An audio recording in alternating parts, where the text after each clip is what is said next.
You're listening to the Silver Lined Relaunch, and I'm your host, Hillary DeCesar, award-winning entrepreneur and transitional coach. Each week, I'll invite you to tune into inspirational stories, revealing how you too can turn ordinary experiences into the extraordinary. Feeling stuck? I'll share step-by-step strategies to fuel your ability to experience a life where silver linings are both abundant and possible. All right, we are here with Alexis Haselberger. And Alexis, we have been talking pre-turning this thing live, and I'm so excited to share you to our audience and all of the wonderful things that you're going to be talking about, including time management, productivity, and what that will mean for everybody listening. So welcome to this episode. Well, thank you so much for having me on, Hillary. I'm excited to be here. Oh, it's going to be great. All right. So we first were, we both are in the business space. We both, really have a passion for, the productivity and everything that goes around it. But I would like to, before we jump in to that side of your business, I always like to talk about your path, your journey on how you got here. And yes, as the podcast is called, the silver linings along the way. So, could you share with us a little bit more about you and what's been an impactful relaunch for you? Yeah, of course. So I am a time management and productivity coach, as you know. And what that means really is that I help people and teams to be able to use their time more intentionally in service of their own goals and values, whatever those might be, right? So no judgments about whatever those are. We just want people to be using their time in a way that makes sense to them, right? How I got here is I spent the first 15 years or so of my career in startups. So places where there were always way more to do than people to do it, places where people burnt out a lot, places where people worked 80-hour weeks. And that was never something that was okay with me. So I, one, I realized I had a skill set around this and about prioritization and being able to, I always call myself a very driven, lazy person. like, I want maximum ROI on my time because I want a lot of me time. Okay, I love that. A driven, lazy person. I think that is classic. I've been called a skinny person, or no, a fat person in a skinny body because, yeah, I get that. I totally yeah. love that. That's Yeah, fabulous. yeah. We're not what we seem necessarily on the outside, right? And so I spent a lot of time doing that. I enjoyed that kind of work. But also I realized at a certain point that this was the area I could help people most with. And it wasn't necessarily in doing the HR and the business operations and all that stuff that I had been doing in startups.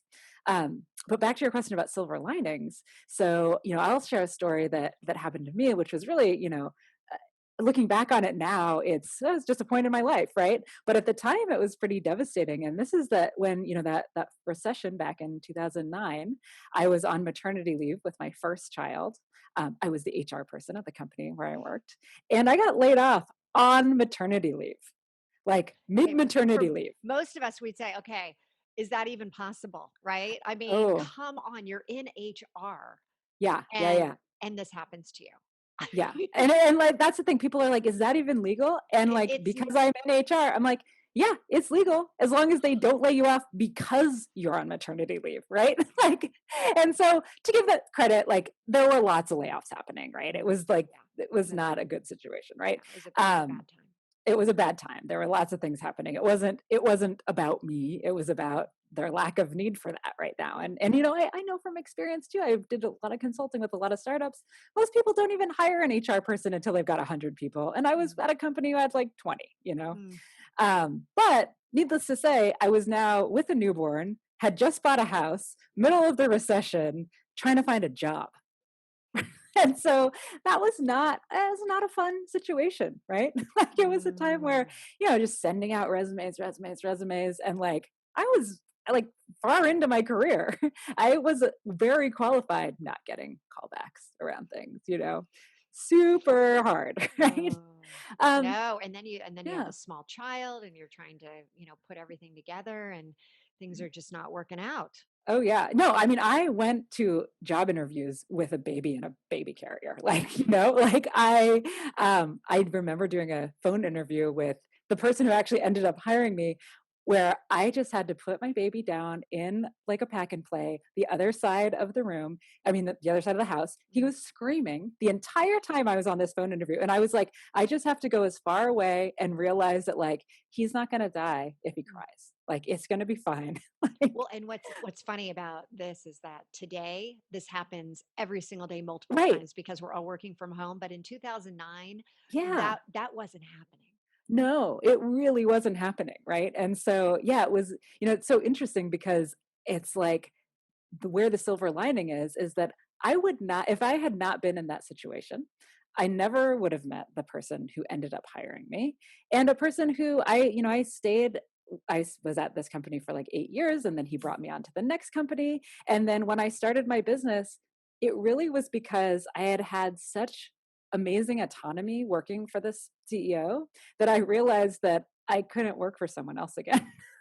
I when the last company I went out of business, I was like, yeah, like the easier path seems to be to start my own company because it just sounds so distasteful to go work for someone else. And so, I think about So that you and I had think, had 8 years. You had 8 years working with this great well, guy. 10, like almost 10. 10 years. Okay, Yeah. almost 10 Yeah. years. And you're thinking, there is no way I'm going to go back to that lively, grinding everything. You're like, Yeah. I want to start my own gig. I want to do something now that I'm in control of. Yeah, I just thought I'd Mm, had such an amazing experience having a lot of autonomy. Like, I never felt like I had a boss, right? Like, I had that level of kind of autonomy and trust in me. And it was kind of two things. I was like, one, the idea of trying to prove myself to someone again, like, I just don't care. Like, I don't, like, I'm too far along in my career to like feel like I gotta prove myself. I don't want to do that. I've I'm already sure proven there's myself. I'm sure there's a lot of people out there right now that are like, yeah, that's me. Yeah, I am yeah, so far along, and that, it goes back to, like, when you get to our age, it's kind of this point where you're like, you know what? Have I not gotten my stripes? Have I not right. proved myself? Have I not, been through the school of hard knocks? And yeah, I'm Yeah, here now, and you don't want to go backwards. So right. yeah, I get it. Yeah, And so at that point, you're like, okay, I've done that. Now it's time for me to move on. And you were yeah. at heart an entrepreneur. You had been working for these groups. And so what happened? Yeah. Yeah, and so then I I basically decided, okay, I'll start a business. I had no idea what I was doing, right? I mean, so in some ways I still have no idea what I'm doing, right? You just figure it out along the way. But yeah, and I was like, okay, I need it's going to be about time management and productivity because that's the stuff that I realized in kind of retrospect. I was like, okay, one, that's the stuff I nerd out over. Like, I love this stuff. Like, I was always that kid in high school and college who was like, okay, how am I going to get straight A's and never go to class? That's my goal, right? And like, I did that a lot. I made deals all over the place with like high Well, school what you said teachers just now and is so funny because people aren't thinking about time management, and they're not thinking about, hey, how could I be, more productive? But when you start to say, how can I do what I'm doing in as mhm, little amount of time as possible, doing as right, little as possible to get there, then it's like right, people start to be like, okay, yeah, now I'm interested in listening. right, right. It's like I want to be excellent. That's what I always strive for. Doesn't matter what I'm doing. I want to be doing the best job I possibly can at it, but with the least amount of time and effort, right? So like, I'm definitely a don't make the perfect the enemy of the good, a good enough type person because Mm. nobody no, like, good enough is this weird phrase, right? Where you like, oh, like that seems like you're settling. No, good enough is exactly what it is. It's enough, right? Nobody notices the difference between good enough and perfect except for you, right? So all the perfectionists, out there are now like, like where can I go, hide behind that rock? And here's the thing, perfectionist, that what you're really looking at, the reason that you have that perfectionistic, type, is that there's some type of emotional block that's holding you back. And so if you can just hear what Alexis is saying about, hey, good enough is good enough, we can help you get there. We can Yeah. do this. We can do this. and like experiment, right? Like don't jump all in. Just say like, okay, the next time I do something low stakes, I'm just going to send it out before I'm comfortable, right? Or I'm going to ask somebody close to me to say, hey, read this over. Does it seem good to you? And then I'm not going to do anything else to it if they say yes, right? Like, I think that often we have to experiment because we are basing our actions on past reactions. So we assume that, oh, I have gotten to where I am because I'm a perfectionist, not despite it, you know? Mm. So, when you start to look at this path, this journey that you've been on, and since I've had the pleasure of talking to you now a few times, I know that you are really living in your perfect job right now, really transforming people and giving them this sense that they can do more with less, which is Hmm. really where I was, fascinated with what you bring, to this type of podcast. And when you start to look at the silver lining around, hey, if I hadn't have been let go from that job during maternity leave, in the HR space, I wouldn't have had the opportunities that came. What do you believe you had to do? And I know that you're familiar with the relaunch effect and the steps that we take, but what would you say is your biggest step that you took in feeling like you're comfortable with the situation that happened? And how long did it take you to get comfortable? When did the silver lining really show up for you? Yeah, I mean, I think that it's really kind of that release step of like letting go of what was, right? Like, I don't have this job anymore. That's not, like I thought, oh, I'll stay here for a while, whatever. Like, we don't get to choose those things, right?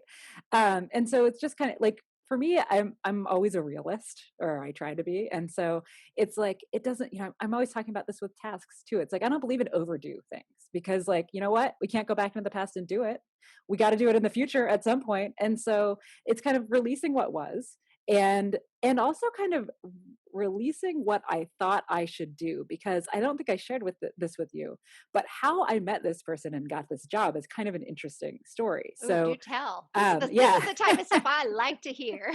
So I think my baby was like 2 months old when I got laid off, and it wasn't planning for him to start daycare for another month or two. But when I still had a spot in daycare, so I was like, okay, well, I'm just going to send him, even though money, I'm going to apply for jobs during this time, and then I spent a few months just like, applying for 10 jobs a day, like just sending things out, but nobody's hiring. It's the middle of a recession. Mm. And so finally I was like, okay, this is not working. Like what I'm doing is not working. And it's frustrating to like have that kind of subtle rejection over time. It's like, you don't even hear back from anyone. You don't even know if they saw what you sent out. Right. And so at a certain point I said, like, this tack isn't working anymore. I need to just like tell everybody that I know that I need a job and like what I'm looking for. And so I sent out an email to like literally everybody whose email address I had, that like, maybe not people from high school, but like that, people, just everybody who I knew, right, in the San Francisco Bay But Area. if you had Yeah, had those emails, you might have. right. I might have, and in fact, I did when I started. I'll tell you another story about when I started my business. What I did, but I just sent out this email. I don't know how many people, lots of people, hundreds of people. I sent this email being like, "Hey, I got laid off. I need a job. Here's what I'm good at. Here's my resume. Like, let me know if you know of anything," right? Because I had always heard that it's like weak ties that get you a job and not your strong ties. If you just keep it in your immediate zone, you're never going to know about those other opportunities. And then what happened is three people who I know who don't know each other and that I didn't know, I didn't know, the three people I know, they don't know each other. They all sent my resume to the same person. So That's so great. and the first time he got it, he said, interesting. Yeah, looks Oh, like a good resume, but I don't have a job. Right. The second time he got it, he thought, oh, that's an interesting coincidence. And the third time he got it, he said, okay, I don't have a job, but I got a caller. Like, this is just too weird. Right. I mean, And what are so the he, chances that those right, people don't know each other and right. they get your resume and they all send it Oh, to the same person? same person. Right. Crazy. And Mm, so, and then he called me. We had a conversation. And long story short, he ended up making a job for me that that is was at so great. first part time, right? It started out part time. And then within 2 months, it was a full time job. I mean, how great is that? But here's the thing I want to ask you. Yeah. During that time Hmm. when you were like, I'll take anything, You Yeah. said that you had, put together what you're good at, what you Hmm. would like to do. It sounds like you got pretty clear on that part of it. So it was like, hey, Mm. here's where, my zone of genius is. Hmm. Here's what I really like. Yeah. And did you find that what he created, you could kind of make it what you really ultimately wanted as well? Yeah, I totally did, right? And I've always I would say like even throughout, for this job, it was like it was I was like an HR consultant at a firm that did HR consulting and payroll and benefits and all of that stuff. Mm, And so when I first started there, the job was like, it's kind of like I don't know, like HR generalist for all these different companies and kind of things like that. And then, somebody ended up leaving. Ended up stepping into that role, right, which is a bigger role. And then over time, it's like at that time it was HR and business operations, and that was the stuff that I was good at. And I wasn't, I was always good at time management and organization and productivity and stuff, but I wasn't thinking about that as like the thing I could say I was good mm. at it, because Right, that right. relates to everything, not a specific field, right? And then over time, like I started getting asked to do things in those zones, right? It was like, oh, like I just became the person that was like, oh, figure out how to do this thing, right? And like we'll do it. And then so I ended up like creating our customer service engine, so of all the templatizing everything so that all of our our client facing people were sending out the same information and we're not having Ah, to so spend a lot of time doing it, right? here's where this um, organizational thing is coming up, time management. Right. Yes. Yes. Or like, we were using Salesforce for all of our customer interactions and things. And we also wanted to like move off of Excel sheets and use a task management system. And they said, hey, like you manage this stuff well. Could you translate what you're doing into like creating this task system in Salesforce for the company? Right. So like I started doing that. And then, at a certain point I was like, I think my title became like, I don't know, like HR director, special projects, or so, something like that. And I had been client facing, but I had gone to my boss. Like there was two people were the co-founders of the company. I got to one of them, who I was working with more closely at the time, not the guy who hired me. And I said, hey, my son is about to enter kindergarten next year, and or maybe this was even 2 years. This is like when he was in preschool. I said, like, by the time my kid is in kindergarten, I want to be working part time. Like I want to be working 30 hours Mm, a week. So I'm just telling mm. you this now Yep. because I want us to have Putting it time to out figure there. this out, right? Putting it out there. I love that. Yeah, because my mom always said you don't get what you don't ask for, right? No doubt. Worst they can say is no. So so I started putting that out there. And so then I changed my job into this more like I wasn't client facing anymore. I was doing these special projects. Mm. Um and then at a and then at a certain point I was like, oh, it's the first summer and now my kid is in all these camps, and I realized like I've signed him up for all this stuff. It's all over town. Like what was I thinking? I can't go to the office anymore. So I just said like, hey, let's do an experiment. I don't want to come to the office anymore. I'm going to work part-time from home. Well, you know what I love about you is that you're the early adopter, right? You're the one that the reason that we now can be successful working from home is because you've been doing it so long. Okay, but hold on. Yeah. Before you go on, Yeah. I mean, as I sit here and we all want to learn how to, do more, less Yeah. time, we need to hear about what are the hottest tips you can give us, these fast action, what can we be doing to be more productive and to have better time management? I mean, Yeah. give us the hot ones off the press. That's what we need. We Okay. need the ones right now, like, okay, I can go do this right now when we hang up. Okay. First one, end of day planning. So most people, when they plan, they do it at the beginning of the day, right? It's like you get your coffee, you sit down, you look at your task list, your calendar, you make a plan for the day. Do it the day before. Like last thing you do of your workday, look at your calendar for tomorrow, look at your task list, make sure you have time for the things that you've decided you were going to do. Like if you have 8 back-to-back meetings, don't assign yourself anything to do that day, right? Mhm. But actually make a plan, because what happens is it's this concept that I call like separating the planning from the doing, right? When we have to decide in the moment what we're doing, we don't make the best decisions because we ask ourselves, what do we want to do right now? What do we feel like doing right now? What do we have the So energy to true. do right now? Right.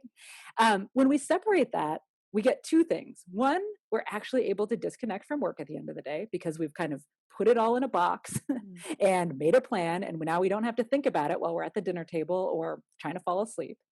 But on the other hand, when we get in the morning, we don't require that like activation energy and motivation. We just have an executable list that we start working on. We just Ooh, I start like going that. from the top. No, I like that. And I also like that you said it kind of ends your day, right? Hmm. I mean, there's always that like, how do you go from ending the day to being with your family or Right. to going to the gym and really separating what you've been doing from what you should be doing. It's that Hmm. idea of where are you and being present. I think Yeah. that's great. Love that. Love Yeah. everything about that whole end of the day planning. Yeah. So that is like number one. It'll make you feel so much better and you'll just get into execution mode, right? Definitely. Um, Another one, this is maybe the biggest thing that I talk about, but it's like, don't rely on memory ever. Like, put it all in a system. Doesn't matter what your system is as long as you use it, Okay, right? so this is so great. So it's not just, the midlife mind here. No, it's every mind, right? Like, Okay. Okay. here's the thing, right? We have this is an like a 10-year-old stat, so I'm sure it's worse by now. 10 years ago, we had 200 times more data coming at us every day than we did 30 years ago, Mm. right? And think about now, like that was like Oh my 10 years gosh. ago, like, Must be right? It must be 250%. I right. mean, think about it even Yeah, more. Must be right. crazy off the charts how much. Our brains have not evolved to be able to handle that, Mm. right? And yet we still expect them to. We're like getting stuff from all over the place. We're reading stuff, we're scrolling through stuff. We got our task list and we are just grasping at things, right? We're like, oh, I have to remember to do that. You're trying to focus on something and your brain's like, oh, we need milk, we need milk. Oh, my passport expires next year. Like your mind just keeps coming up with this stuff, right? And it distracts you from what you're doing. So, What's the best way of putting it somewhere? Because what I mm, do yeah. have to say is that I I have multiple journals, multiple Mm, lists going. I've got my phone, and I have learned to do something, but I'm interested in hearing mm, what you suggest is the best way to do this yeah. to get this like I don't want to forget something. I'm going to put it here. One place. Mhm. One single place.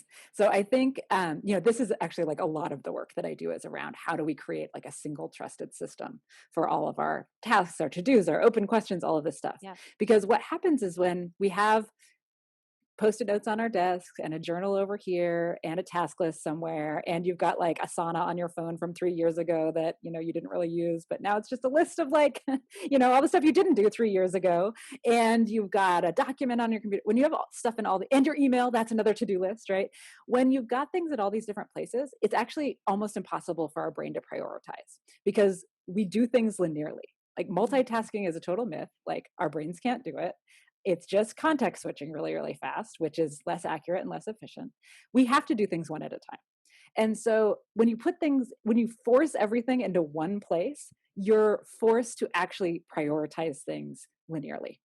And so having one place where everything goes. Now, that doesn't mean you can't have input sources, right? I mean, things are going to come in from all over, but you need to funnel them into one place. So what I'm hearing you say is it doesn't matter if it is Trello, if it's Slack, if it's Evernote, if it's a, to-do list on your phone. Doesn't matter which one you're going to use. You just need to have it could be a journal, it could be, a pad of paper, it could be whatever. You just have to have one place. Yeah, one place. And I would say, like, are there things I like better than other places? Yes. Like, yes, you can use a journal, but I think the reality is most of us have a lot to do. And so using an electronic system is, I think, better for most people. You can still like Which I is your still which is your favorite? oh, I love TickTick. It's something nobody's ever heard of. Tick tick. It's Is not that TIC or TICK or TIK? Tick, Uh-huh. Tick. Okay. Um, it is by far my favorite because it is low barrier for entry, super easy to use. The free version is great. Like, you don't need to upgrade, right away, right? It has like a lot of features, but they're not in Mhm. your face, so it's not confusing. So it's like you can add stuff, you can enable stuff, but it starts out really simple. And it also syncs seamlessly between your phone and your computer and everywhere else. Like, so it's like always available. I love it all. And now I'm just going crazy on TikTok, but now, I mean, I love it also because, like, I can be out on a run and I can voice enter something. I can just like press a button and I Ooh, can I like like that. voice enter it, right? um and also you can set up like email to task functionality, so you just forwarded an email and it sets up a task for you, right? So it's like very easy to use. um that's the one I recommend most frequently. to people. Ooh, I love when I Yeah. hear about something that I have not heard about. Tick tick. Yeah. TikTok, So, not to be confused with TikTok. Right? yes, not to be confused, but we might end up doing a TikTok on tick tick because you Ah, never you know. never Okay, know. so very, very cool. Love that. Do you have one more juicy one that you could give us? Yes. Okay. Start your day. Like the most important thing you have to do it before you check email or Slack. Like whatever that first non-meeting work hour of your day is, don't get up earlier to make it happen. But like the first, whatever the first hour in the day where you don't have a meeting and you're supposed to be at work, do your most important thing for the day and then check email and Slack. Because what happens is if we roll out of bed and we just pull it over and we start looking at email and Slack, now our mind is stuck in reactive mode all day long, right? And we just let the day happen to us, right? It's like it's how we get in this situation where, hey, we've been working all day. Now it's 6 p.m. Somehow we've crossed nothing off the list, right? Hmm. So just delay it a little bit. And it's scary to do that because we feel like, oh, we have to be on and people have to know what's going on. The reality is, it does not make a difference if you respond to somebody at 9 a.m. or 10 a.m. Nobody's going to notice. But the amount you're going to be able to get done in that time is huge. I like that. Now, what happens if mid morning you have that slump or mid afternoon? What Mm. do you suggest people do? So I think this is a really good point. So there are a couple things. One is to understand what your energy patterns are, right? So if you know you get a 2 p.m. slump every day, then schedule stuff that doesn't require your full brain power to be done at that time, right? Like that's when you do your filing or your expenses or like whatever else, like you don't need your full, or your email, honestly, right? Whatever doesn't need your full brain power. The other thing is try to get your energy up. So for you, is that caffeine? For you, is that taking a little cat nap? What is it walking around the block? Like different people have different things. There's also this this kind of funny technique that people are trying these days, which is called the coffee nap. And it is that you drink a cup of coffee and then you take a power nap right after because it takes about 20 to 30 minutes for caffeine to enter your bloodstream. So you wake up from the nap Okay, that's caffeinated. so funny. Okay, first off, I did not know that it takes 20 minutes for that to kick in. So, any form of caffeine drink, you have Yeah. to realize that you're not going to get that boost. And you could Yep. you could do that little bit of meditation or Right. just shut your eyes. And then when you wake up, you're going to be like, Yeah. Shazam. Okay, Yeah. that is Yeah. really great. I love that. I had not thought about it that way. Okay, so I know that you've worked with the big guys. You've worked with Google, you've worked with Lyft, Workday, all these, great companies. And what are you finding? Is there a difference in productivity and time management that you kind of gender intelligence wise, do you have one way that, is better for men and one way that's better for women, or are you just like, hey, this works for everybody? It's so not gendered, but I think like things don't necessarily, like the way that I approach it is every person is a unique individual, right? Like there's a reason I can't just give you getting things done and then you read it and you implement it and you're good, right? Like I wouldn't have a job if that were true. Mm-hmm. I think so there are central tenets that I work people through kind of an arc of different tenets of, productivity, time management to get people to where they are. But at each point we're saying, okay, how does this work with your personality, right? Are you a Mm. morning person or a night person? How do you respond to internal versus external expectations? Like there's all sorts of things about each individual that we need to take into account.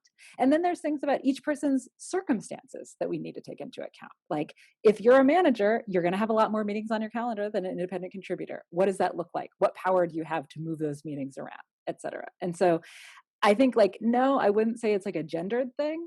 But I would say that like we kind of everyone goes through the same process and everyone ends up with a slightly different result. So it's very individualistic. It's you just have to realize what is going to, out of like even the tips that you just gave, what will work for you. Some things, you may not feel like, hey, this didn't resonate. I'm not really Right. that into it. And others, you're like, yes, I'm going to try that. I mean, I know that Yeah. what you just said, I'm definitely going to check out Tick Tick. And I do a lot of morning routine. I do that. Hmm. I do that on a Friday because I Hmm. find if I don't wrap my week Right. on Friday and I, have the sometimes the pleasure of not having to do, the really hard stuff over the weekend. I come Right. back Monday morning, I'm like, wow.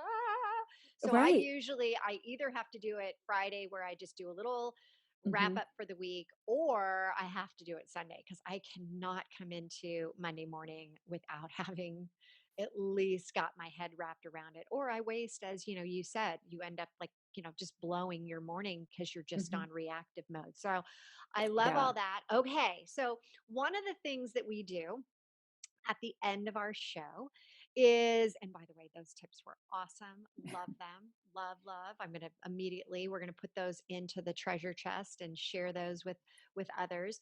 But I like to ask a series of rapid fire questions. So, Okay. are you ready, Alexis?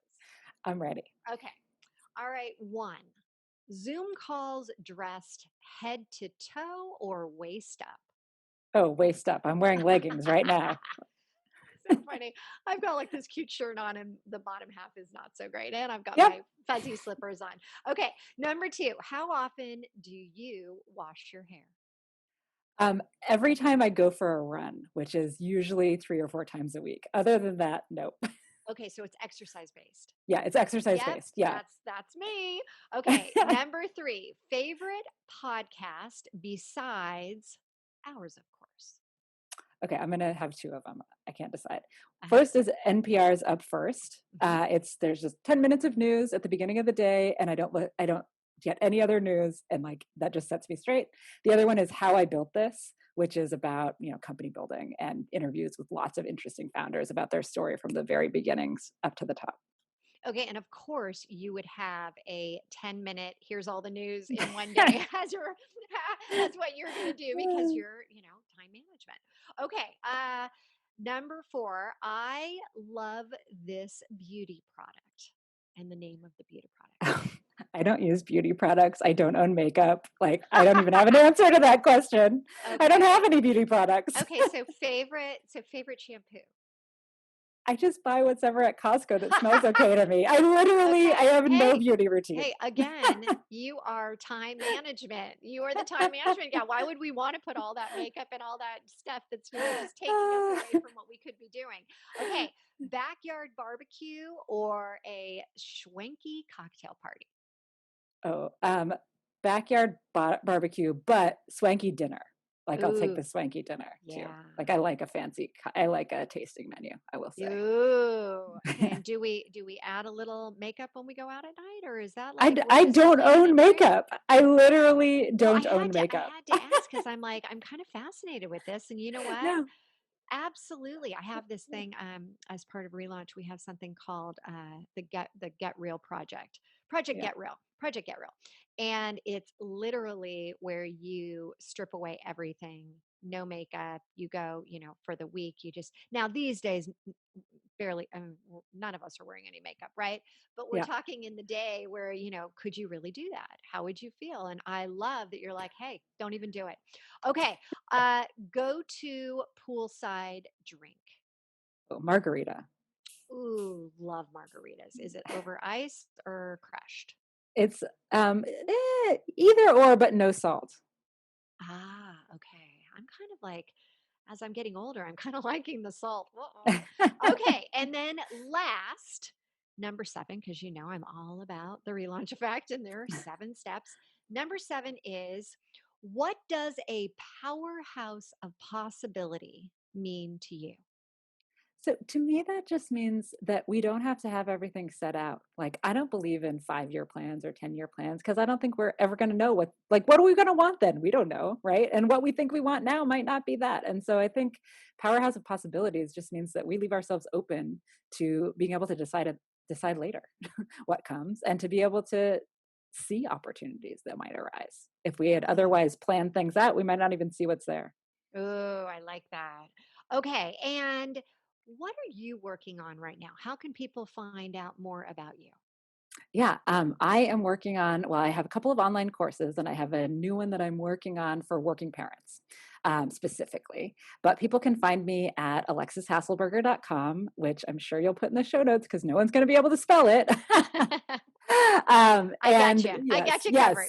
Okay, perfect.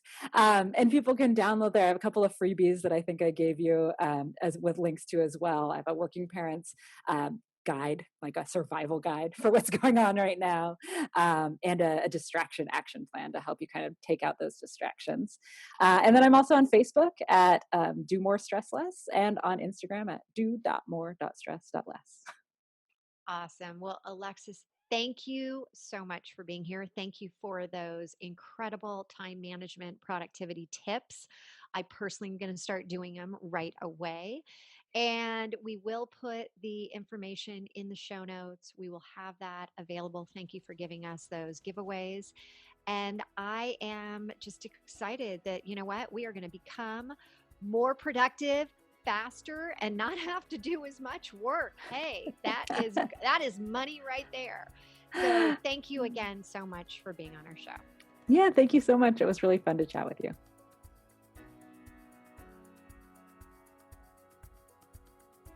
Thank you so much for tuning in today. If you felt a connection to this episode of the Silverlined relaunch, please head over to iTunes now. It would mean so much to me if you would leave a good review and help others find silver linings as well. And don't forget, you can have immediate access to all of the bonuses and notes from the show today in our treasure chest, which you have access to for free by texting 55444 and typing in treasure chest. Or you could go to our private Facebook group, The Relaunch Effect, Living a Life You Love. Together we've hit the reset button for you, turning your transitions into a transformation. Until next time, don't forget, there's always a silver lining.